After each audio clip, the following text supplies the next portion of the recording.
அத்தியாயம் 4. தாரகாசுரனுடைய வதம். தேவர்களும் அரக்கர்களும் பிறப்பில் அண்ணன் தம்பிகளாக இருந்தாலும் ஆனால் மனதளவில் ஜென்ம எதிரிகளாக இருந்தார்கள். தேவர்களை விட அரக்கர்களுடைய மனமும் உடல் வலிமையும் அதிகமாக இருந்தது. அது மட்டுமல்லாமல் பிரம்மன், சிவன் போன்றவர்களை நோக்கி தவம் இருந்து அதனால் பல வரங்களையும் பெற்று தங்களுடைய ஆற்றல்களை பெருக்கி வைத்திருந்தார்கள். அதனால் அரக்கர்கள் தேவர்களை எதிர்த்து போரிட்டு அடக்குவதையே தொழிலாக வைத்திருந்தார்கள். அரக்கர்கள் பாதாள லோகத்தை அவர்கள் வாடும் வாழிடமாக வைத்திருந்தார்கள். அரக்கர் இனத்தை சேர்ந்த தாரன் என்பவனுடைய மகன்தான் தாரகன். அவனையே தாராசுரன் என்று அழைப்பார்கள். அவன் தன்னுடைய குலப்பெருமையை நிலைநாட்ட விரும்பினான். அதனால் தன்னுடைய குருவான சுக்ராச்சாரிடம் சென்று, நான் என்னுடைய முன்னோர்கள் வழி நடக்க விரும்புகிறேன். அவர்கள் இதுவரை தேவர்களிடம் பலமுறை போரிட்டிருக்கிறார்கள், ஆனால் தோற்றுக்கொண்டே இருக்கிறார்கள். நான் தேவர்கள் அனைவரையுமே முழுவதுமாக வெற்றி காண வேண்டும். அதுவே என் ஆசை, விருப்பம்.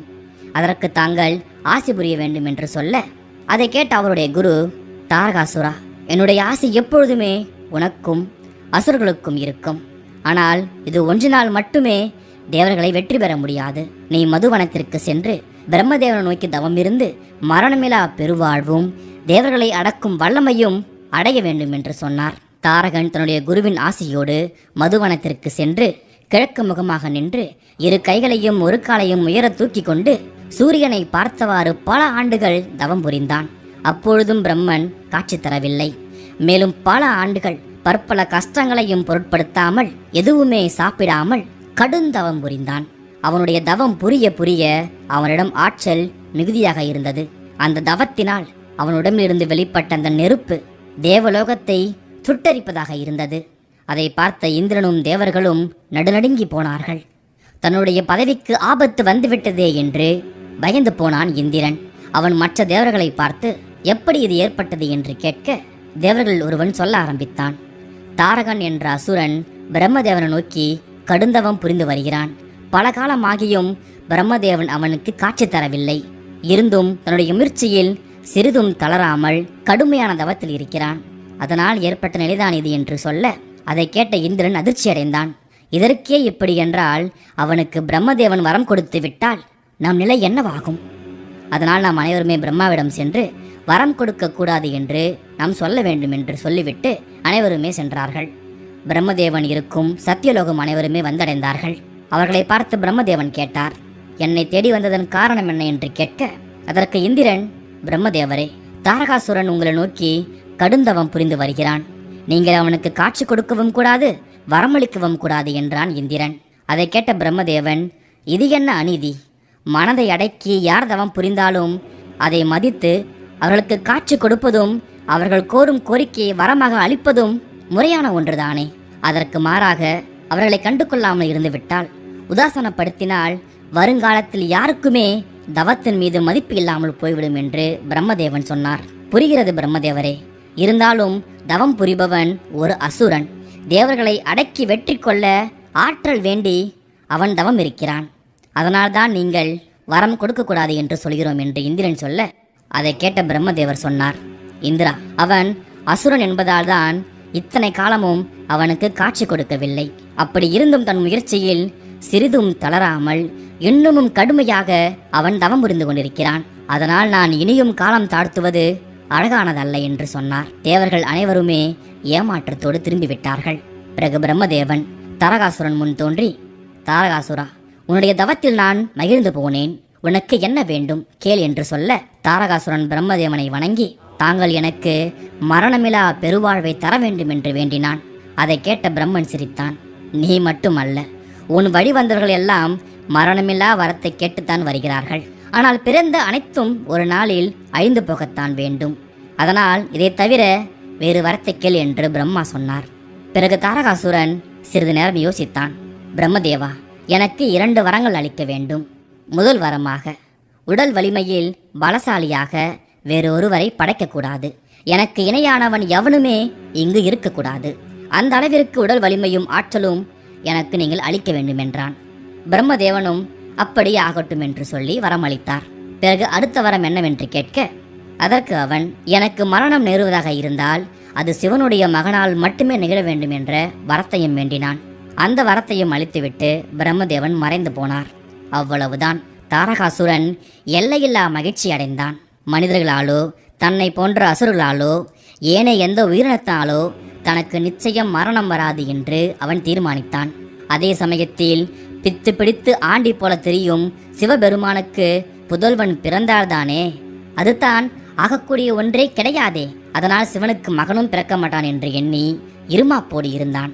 ஒரு வழியாக தாரகாசுரன் பிரம்மரிடம் வரம் பெற்ற விஷயம் அறிந்த அசுரர்கள் அனைவருமே ஒன்று கூடினார்கள். அவனையே தங்கள் தலைவனாக ஏற்றுக்கொண்டார்கள். தாரகாசுரன் சோனிதபுரியில் அசுரர்களின் மன்னனாக பட்டாபிஷேகம் செய்து கொண்டான். அதற்கு பிறகுதான் அவனுடைய வேலையை ஆரம்பித்தான். பூ உலகில் மட்டுமல்ல, அனைத்து உலகிலுள்ள மக்களையும் தேவர்களையும் முனிவர்களையும் துன்பப்படுத்த ஆரம்பித்தான். யாகங்களை கலைத்தான்.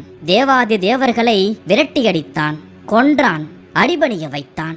தேவேந்திரன், குபேரன், வருணன், சூரியன், சந்திரன், கடல் அரசன் என்று அனைவருமே அந்த அசுரனுக்கு பணிந்து அவன் விருப்பப்படி நடந்து கொண்டார்கள். நிறைய பரிசு பொருட்கள் கொடுத்தார்கள். இவ்வாறு பூ உலகம், பாதாளலோகம், தேவலோகம் மூன்றையுமே அடக்கி ஆட்சி புரிந்தான் தாராசுரன். அவனை எதிர்க்க யாருமே இல்லை என்ற இருமாப்பில் அவன் அனைவரையுமே துன்பப்படுத்தினான். காலம் செல்ல செல்ல அவனுடைய கொடுமை அதிகரித்து கொண்டே இருந்தது. ஒரு முறை தேவேந்திரன் இந்திரலோகத்தில் இருக்கும்பொழுது அங்கு நாரதர் வந்தார். அவரிடம் தேவேந்திரன் நடந்த விஷயத்தை எல்லாம் சொன்னான். கடுமையான தவம் யார் இருந்தாலும் அவர்களுக்கு தேவையான வரத்தை அளிப்பது பிரம்மருடைய முறை. அதை தடுக்க முடியாது, தடுக்கவும் கூடாது. அதே சமயத்தில் இவ்வாறான சோதனை உங்களுக்கு வருவதால் நீங்கள் பிரம்மாவிடமே சென்று உங்களுடைய முறையை தெரிவியுங்கள் என்று சொல்ல அனைவருமே பிரம்மாவிடம் சென்றார்கள். வரம் கொடுக்கக்கூடாது என்று நாங்கள் சொன்னோம், நீங்கள் கேட்கவில்லை. இப்பொழுது வரம் கொடுத்து விட்டீர்கள், அவன் அனைவரையும் கொடுமைப்படுத்தி கொண்டிருக்கிறான் என்று சொல்ல அதை கேட்ட பிரம்மா ஒரு யோசனை சொன்னார். அவனுக்கு கொடுத்த வரத்தில் சிவனுடைய புத்திரனால் தான் அவனுக்கு மரணம் என்று சொல்லியிருக்கிறேன். ஆகவே நீங்கள் சிவனிடம் செல்லுங்கள், உங்களுடைய பிரச்சனையை சொல்லுங்கள், அதற்கான தீர்வு அவரிடம்தான் இருக்கிறது என்று சொல்ல அதை கேட்ட இந்திரன் சொன்னான், நாங்கள் அந்த பரம்பொருளை பார்க்கலாம் என்று தான் இருந்தோம். ஆனால் அவர் இமயமலையில் கடுந்தவத்தில் இருக்கிறார். அப்படியான தவத்தில் இருக்கும் பொழுது அதை கெடுப்பது எங்களுக்கு மிகப்பெரிய பாவமாகிவிடும். சொல்லப்போனால் அவர் கோபத்தில் நாங்கள் இறந்து விடுவோம், எங்களுக்கு பயமாக இருக்கிறது என்று சொல்ல அதை கேட்ட பிரம்மதேவன், கண்டிப்பாக உங்களால் முடியும். தட்சனுடைய மகளான தாட்சாயினி தன்னுடைய தந்தை சிவனை அவமதித்து யாகம் செய்த காரணத்தால் தன்னுடைய பிறவியை ஒழித்து கொண்டாள். அதே சமயத்தில் மறுபிறவி எடுத்து பர்வதனுடைய மகளாக பார்வதியாக தோன்றியிருக்கிறாள். இப்பொழுது அவள் தியானத்தில் இருக்கும் சிவனுக்கு பணிவிடை செய்து வருகிறாள். அதனால் சிவனுடைய மனம் மாறி பார்வதியிடம் இச்சை உண்டாகுமாறு நீங்கள் செய்தால் கண்டிப்பாக உங்களுடைய கஷ்டத்திற்கு விடிவு காலம் வரும் என்று பிரம்மன் சொல்ல அதை கேட்டுவிட்டு அனைவருமே தேவலோகத்திற்கு வந்தார்கள். முடிவெடுக்க ஆரம்பித்தார்கள். சிவனுடைய தியானத்தை கெடுத்து பார்வதியின் மீது அன்பு வருமாறு செய்ய வேண்டுமென்றால் அதற்கு கண்டிப்பாக மன்மதனுடைய துணை வேண்டும் என்று முடிவெடுத்து மன்மதனை வரவழைத்தார்கள். மன்மதன் கூட அவளுடைய மனைவியான ரதிதேவியும் வந்திருந்தாள். அழைத்த காரணத்தை மன்மதன் கேட்க தேவேந்திரன் சொன்னான், உலகத்தில் உள்ள அனைவருக்கும் எவ்வளவோ ஆற்றல் இருக்கிறது. ஒவ்வொரு ஆற்றலாலும் ஒவ்வொரு காரியத்தை சாதிக்க முடியும். ஆனால் உன்னிடம் உள்ள காம ஆற்றலோ மிக மிக அலாதியானது. எல்லா வகை ஆற்றல்களையுமே அடக்க வல்லது, யாரையுமே எளிதில் அடிமைப்படுத்த வல்லது. அந்த வகையான ஆற்றலை கொண்டு நீ எனக்கு உதவ வேண்டும். தாரகாசுரனுடைய வரத்தால் நாங்கள் அனைவருமே கஷ்டப்பட்டு கொண்டிருக்கிறோம், இறந்து கொண்டிருக்கிறோம். அவனிடமிருந்து காப்பாற்றுவதற்கு சிவனால் மட்டுமே, அவனுடைய புத்திரனால் மட்டுமே முடியும்.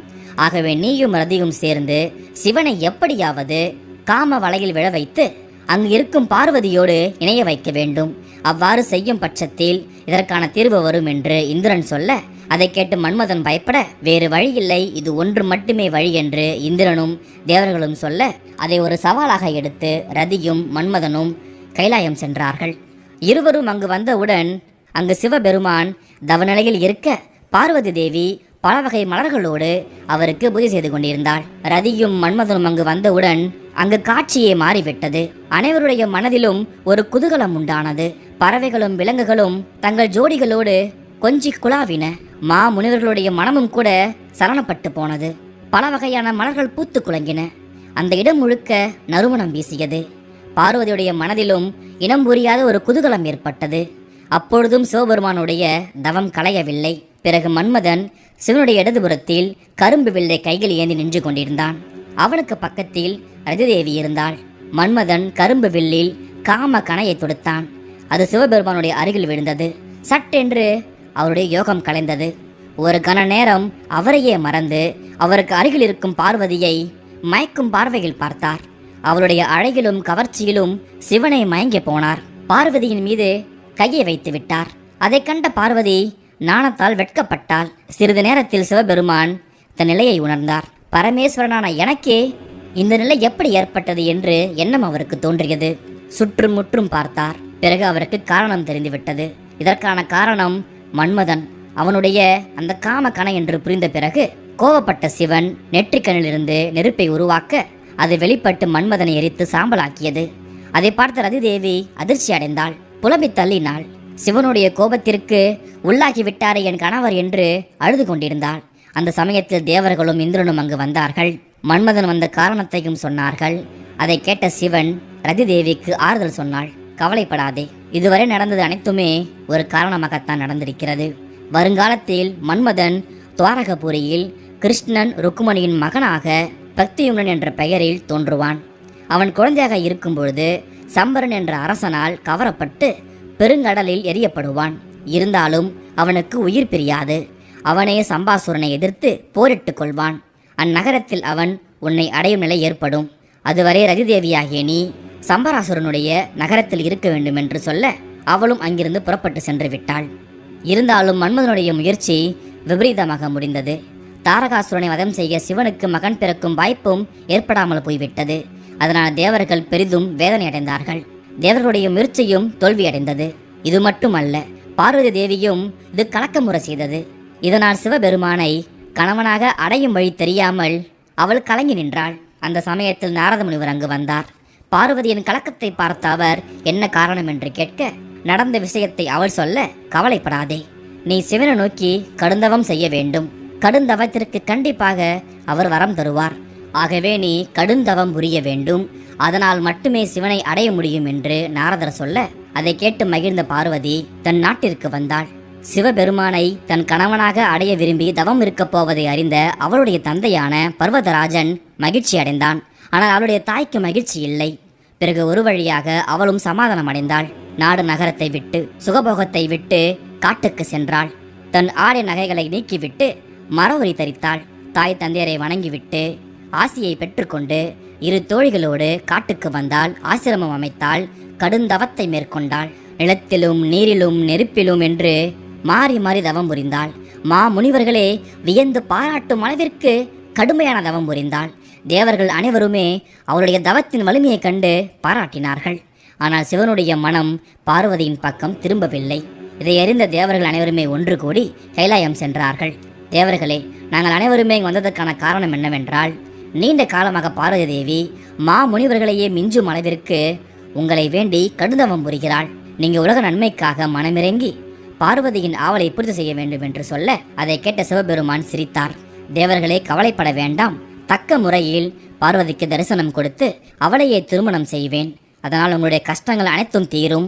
கவலையின்றி செல்லுங்கள் என்று சொல்ல அனைவருமே சென்றுவிட சிவபெருமான் பார்வதியை பரிசோதிக்க விரும்பினார். அதற்காக ஒரு திருவிளையாடலை ஏற்பாடு செய்தார். இமயமலை விட்டு கீழே வந்து சடைமுடி தரித்த ஒரு வயோதிக அந்தனர் போல உருமாறினார். பிறகு பார்வதியின் ஆசிரமத்திற்கு வந்தார். அந்தனரை பார்த்த பார்வதி தேவி வணங்கி வரவேற்று உபசரித்தாள். பிறகு பார்வதியை பார்த்து அந்தனர் வேடத்தில் இருக்கும் சிவன் கேட்டார், பல கொடிய மிருகங்கள் இந்த காட்டில் இருக்கின்றன. அப்படி இருக்கும்போது இங்கு வந்து தங்கி கடுந்தவம் புரிவதற்கு காரணம் என்னவென்று கேட்க, அதற்கு பார்வதி மிக பணிவோடு, சிவனை நோக்கி கடுந்தவம் புரிகிறேன். அவரையே கணவனாக அடைய விரும்புகிறேன். அதனால்தான் கடுந்தவம் புரிகிறேன் என்று சொல்ல, அதை கேட்ட அந்தனர் பலமாக சிரித்தார். உன் விருப்பத்தையும் முயற்சியும் பார்த்து என்னால் சிரிக்காமல் இருக்க முடியவில்லை. நீயோ அரசகுமாரியாக வளர்ந்தவள், அரண்மனையில் உல்லாசமாக இருந்தவள், பல வகையான ஆடைகளும் நகைகளையும் போட்டவள். அப்படி உல்லாசமாக வாழ்ந்தவள் நீ எதுக்கு ஆண்டியும் பித்தனுமாகிய சிவனை எண்ணி கடுந்தவம் புரிய வேண்டும்? புலித்தோலையே ஆடையாக கொண்டவனவன், நஞ்சான பாம்பையே ஆபரணமாக அணிந்தவனவன், காளையை வாகனமாக கொண்டவனவன், காடு மேடெல்லாம் சுற்றி திரிபவன், ஏகாந்தமானவன், எதன் மீதும் பற்றில்லாதவன், ஆசாபாசங்களுக்கெல்லாம் அப்பாற்பட்டவன். அப்படிப்பட்டவனை போய் மணந்து கொண்டு நீ எந்த விதமான சுகத்தை அனுபவிக்க முடியும்? பூமியிலும் தேவலோகத்திலும் அழகான கவர்ச்சியான ஆண்கள் பல பேர் இருக்கிறார்கள். தேவர்கள் பல பேர் இருக்கிறார்கள். அவர்களை திருமணம் செய்து கொண்டு ஒரு அரசகுமாரியாக நீ மகிழ்ச்சியாக இருக்கலாமே. இவ்வாறான பல வாய்ப்புகள் இருக்கும்பொழுது போயும் அந்த சிவனை நினைத்து கடுந்தவும் இருந்து வாழ்க்கையை வீணாக்கிக் கொள்கிறாயே என்று அந்த அந்தணர்வில் இருக்கும் சிவன் கேட்க, அதை கேட்ட பார்வதிக்கு கோபம் வந்தது. நீங்கள் தவத்தில் சிறந்தவர், சிவபக்தர் என்று எண்ணி பெருமிதம் அடைந்தேன். ஆனால் தாங்களோ சிவனை திட்டிக் கொண்டிருக்கிறீர்கள். உங்களுக்கு சிவனுடைய அருமையை பற்றி தெரியாது என்று நினைக்கிறேன் என்று கோபமாக பார்வதி சொல்ல, அதை கேட்ட அந்த அந்தணர், நான் உண்மைதானமா சொன்னேன்? எதற்கு கோபப்படுகிறாய்? எதற்கு திருமணம் செய்கிறோம்? மகிழ்ச்சியாக வாழ்வதற்கு, சகல வசதிகளையும் பெறுவதற்கு. நீயும் அரசகுமாரி, சிவனை திருமணம் செய்தால் இது எதுவுமே உனக்கு கிடைக்காது. அதனால் தான் நன்மை சொன்னேன், ஏன் கோபப்படுகிறாய் என்று சிவன் கேட்க, மீண்டும் அதை கேட்ட பார்வதி சிரித்துக்கொண்டே பேச ஆரம்பித்தாள். நீங்கள் சொல்வது வேடிக்கையாக இருக்கிறது. சிவனிடம் என்ன கிடைக்காது என்று நினைக்கிறீர்கள்? அண்ட சராசரங்களின் அதிபதியே அவர்தான். தேவாதி தேவர்களுக்கு முதன்மையானவரே அவர்தான். அவர் எதிலிருந்தும் தோன்றவில்லை, தானாக தோன்றியவர். உலகத்தில் உள்ள அனைத்துமே அவரிடத்திலிருந்து தான் தோன்றியது. அசையும் அசையாத பொருட்கள் அனைத்துமே அவரால் தான் தோன்றியது. அவரே படைக்கும் காக்கும் அழிக்கும் ஆகிய முத்தொழிலுக்கும் அதிபதியானவர். அப்படிப்பட்டவரை சாம்பல் பூசிய பித்தர் என்றும் ஊர் சிற்றி தெரியும் திகம்பரர் என்றும் நீங்கள் சொல்லிக் கொண்டிருக்கிறீர்கள். உங்களை பார்க்கவே எனக்கு மனம் குசுகிறது.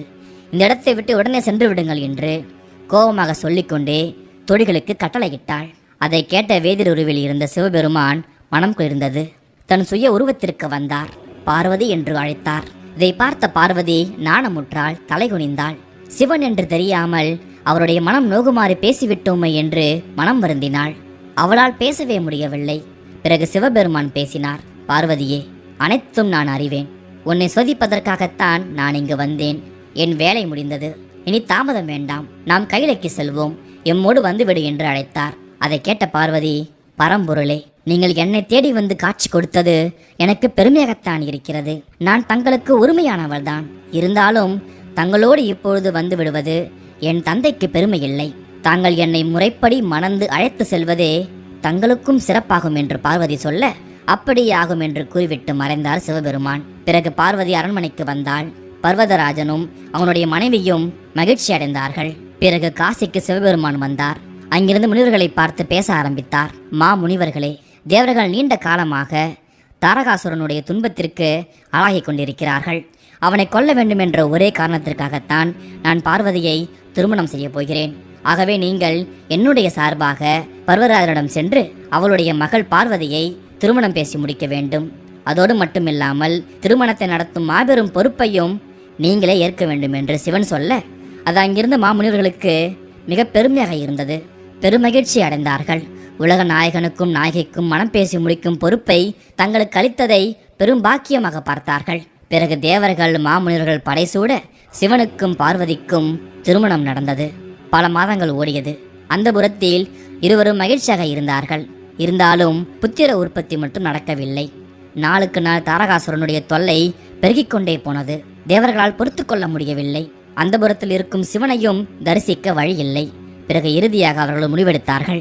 அக்னி தேவனை அழைத்து அந்த புறத்திற்கு சென்று நம் கஷ்டங்களை சிவனிடம் சொல்ல வேண்டும், அவர் அதை புரிந்து கொள்ள வேண்டும் என்று சொல்ல, பிறகு அக்னி தேவன் ஒரு புறா வடிவத்தில் அந்தபுரம் நோக்கி வந்தான். புறா வடிவத்தில் வருவது அக்னி தேவன் என்று அறிந்து கொண்ட சிவபெருமான் பார்வதி தேவியோடு காம விளையாட்டில் இருந்தார். பிறகு புறாவை பார்த்த சிவன், இந்நேரத்தில் புறா வடிவத்தில் வந்திருப்பவனே என் விந்துவை தாங்கட்டும் என்று சொல்ல, சிவனுடைய விந்தை வாயில் கவ்விக்கொண்டு அக்னி தேவன் புறா வடிவத்தில் அங்கிருந்து பறந்து சென்றான்.